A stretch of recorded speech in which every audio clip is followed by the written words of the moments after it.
Welcome guys. So today we'll show you guys how to perform this cleanup on your Windows PC.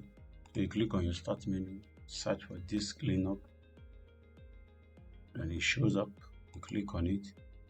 It actually pops up a dialog where you choose which drive you want to perform your disk cleanup on. So I'll be performing on both of my two drives that are actually attached to my PC. I'll select the drive C, which is where my OS is installed, and click on OK. It does some scanning and brings up a dialog box which allows me to choose which files I want to actually clean up.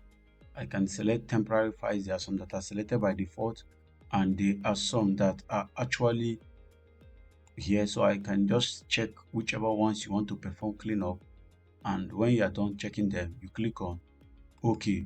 Then it's gonna ask you to confirm that you surely want to delete the cleanup. You see yes, and it starts cleaning up the drives.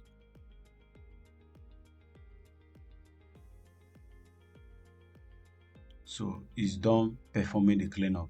That's all. So if I go back again to this cleanup,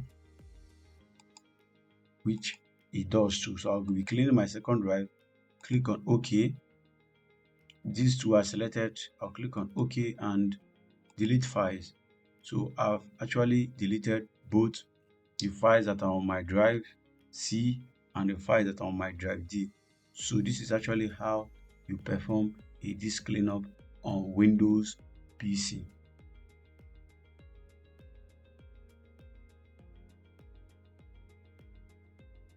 So it's done performing. So this is how I perform a cleanup on Windows PC. Thanks for watching. See you in the next video.